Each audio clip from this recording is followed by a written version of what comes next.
El Señor les dé la paz. Llegamos a la segunda parte de este pequeño curso de franciscanismo y en esta parte vamos a enfocarnos a la vida eclesial. Iniciemos. En el nombre del Padre, del Hijo y del Espíritu Santo. Amén. Oh alto y glorioso Dios, ilumina las tinieblas de mi corazón. Dame fe recta, esperanza cierta, caridad perfecta. Sentido y conocimiento, oh Señor, para que cumpla tu santo y veraz mandamiento. Amén. En nombre del Padre, del Hijo y del Espíritu Santo. En la escuela de Francisco de Asís vamos a aprender a encontrar en la iglesia un ambiente favorable al desarrollo de nuestro ideal evangélico de amor a Cristo. Recordemos, Francisco es práctico. Entonces, lo que la experiencia de Cristo, la experiencia de amor que tiene misericordia, la quiere poner en práctica. Y nosotros dentro de la iglesia, nuestro propósito de vida evangélica y de amor a Jesús, la vamos a poner en práctica también dentro de la vida eclesial, dentro de la iglesia. Y aquí vienen los tres temas de esta parte, que son amar a la iglesia, amarse como hermanos, y ustedes serán mis testigos. Hoy veremos amar a la iglesia. El amor a la iglesia es en efecto una de las características de San Francisco y de su espiritualidad.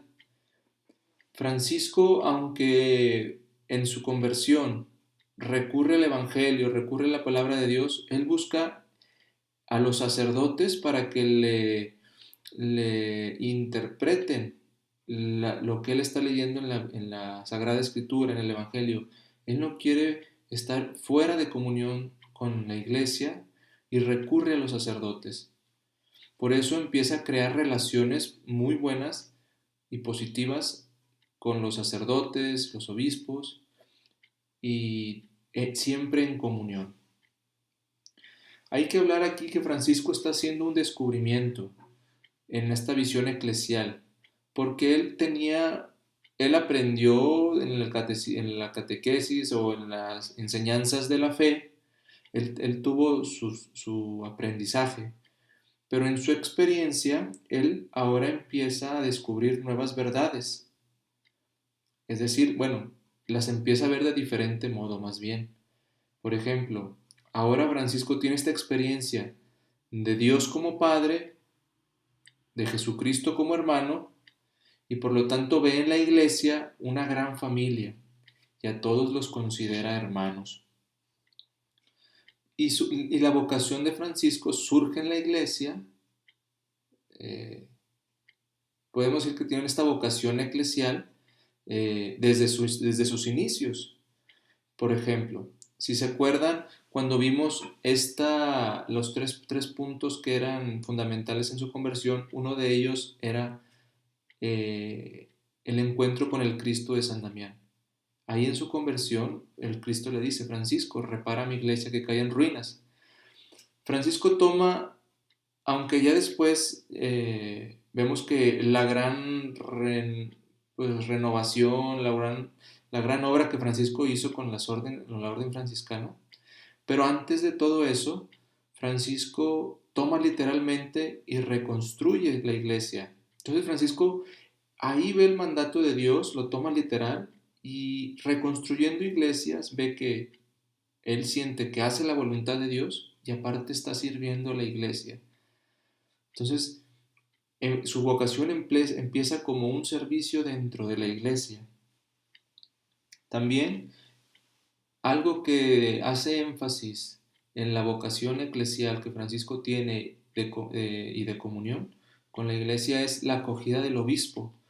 Cuando Francisco entrega las ropas a su papá y se queda desnudo, el obispo lo que hace es lo cubre con una capa y con este gesto algunos interpretan que es la iglesia que acoge a Francisco dentro de su seno para que ahí haga su vocación, su llamado de ser hermano, se realice dentro de la iglesia. Después viene la fundación de una orden eclesial. Francisco pide la aprobación del Papa para para saber qué es lo que está haciendo e ir conforme a lo que la iglesia pide. También Francisco, y esto lo vamos a ver un poquito más adelante, le dice a los hermanos, les exige que siempre recurran a los sacerdotes, que recurran a los obispos, porque él confía en él sabe de la debilidad, él sabe de la falta de experiencia de los hermanos y pide que recurran a los sacerdotes. Y sobre todo también que recurran a la iglesia, ¿verdad? Bueno, que se representan los sacerdotes, pero pues en lo que el magisterio, la tradición dice. Francisco vive en la iglesia y para la iglesia. Francisco, la iglesia está marcada, para Francisco la iglesia la compone el Papa, los obispos, los sacerdotes y todo el pueblo de Dios.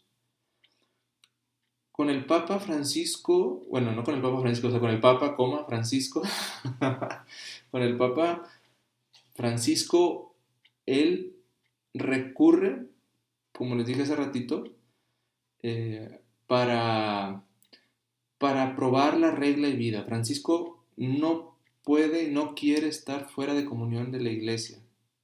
Si quiere estar en comunión con la iglesia, y para eso pide la aprobación del Papa. Va y busca al Papa para saber qué es lo que tiene que hacer. Y si lo que está haciendo el Papa, como dice en su regla, se lo confirmó.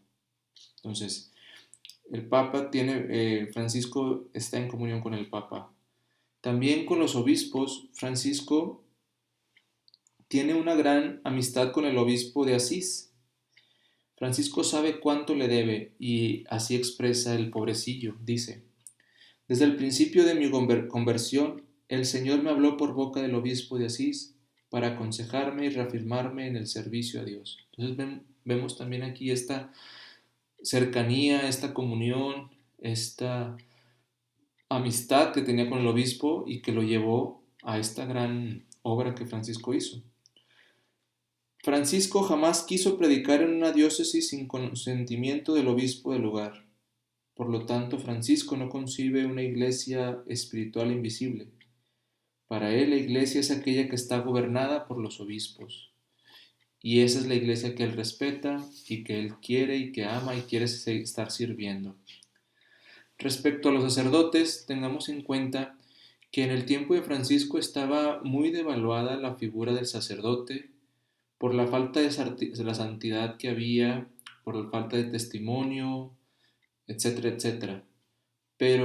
Y esto creaba algunos movimientos, algunos grupos rebeldes que criticaban y a pesar de todo esto, Francisco expresa esto de los sacerdotes, dice: y si tuviera tanta sabiduría cuanto Salomón tuvo, y hallara a los pobrecillos sacerdotes de este siglo en las parroquias en que moran, no quiero predicar más allá de su voluntad. Y a estos y a todos los quiero temer, amar y honrar como a mis señores.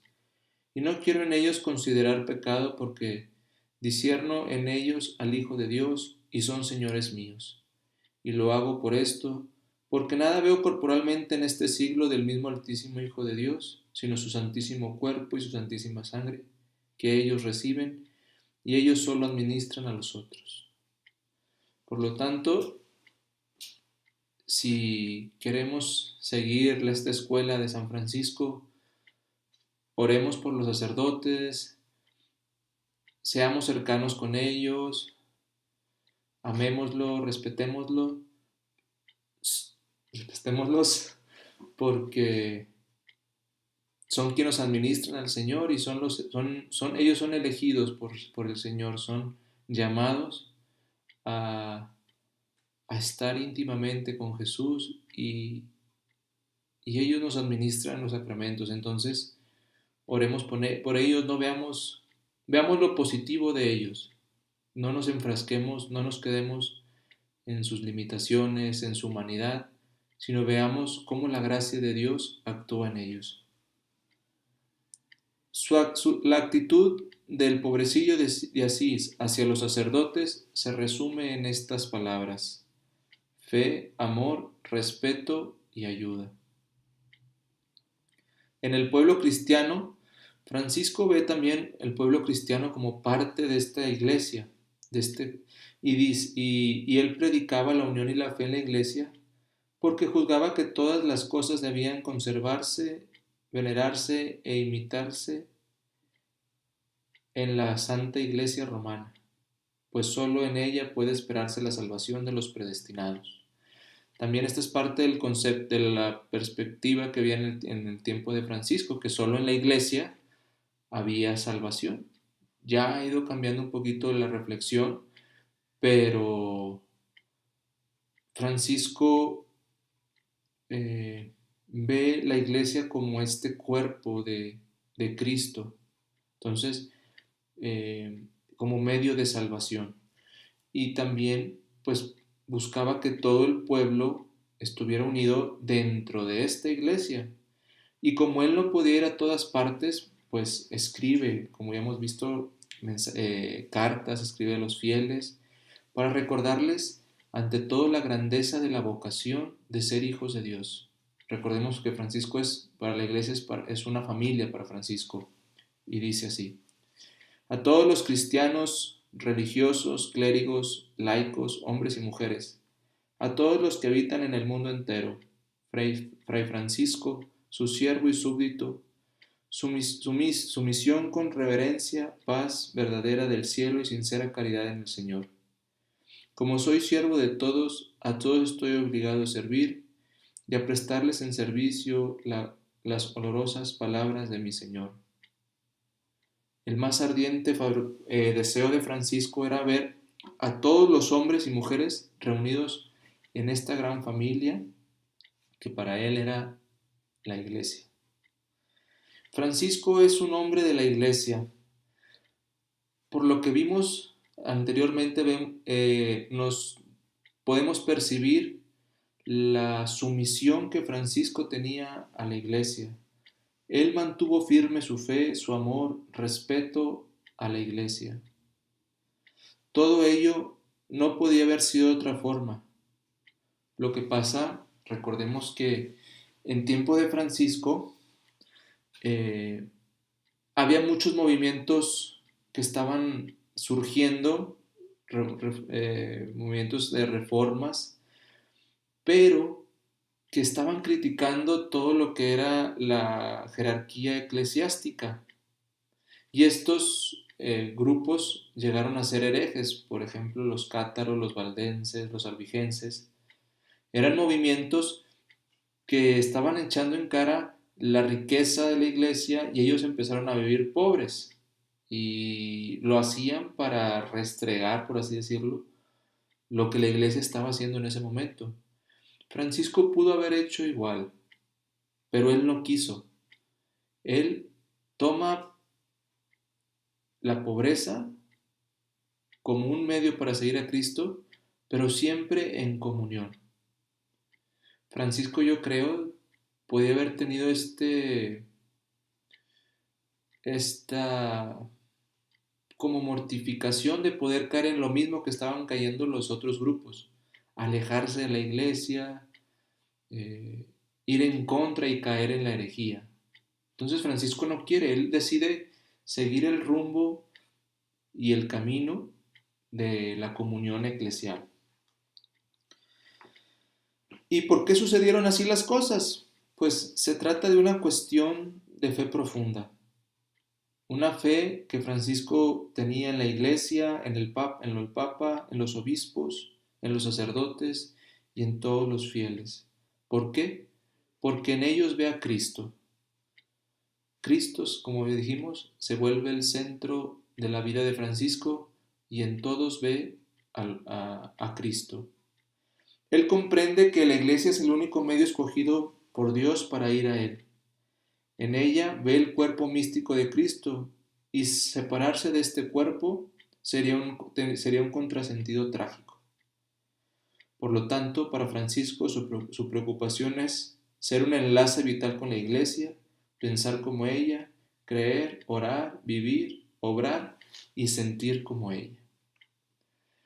Pues son muchas las enseñanzas que tenemos de la iglesia, del magisterio, de la tradición.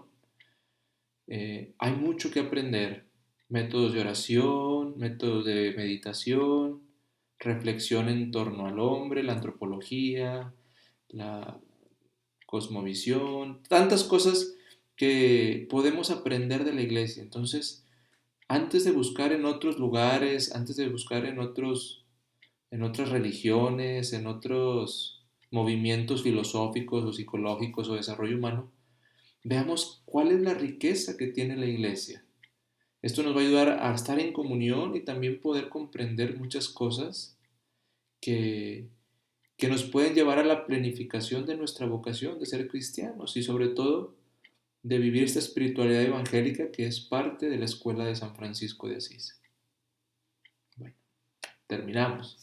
En el nombre del Padre, del Hijo y del Espíritu Santo. Amén.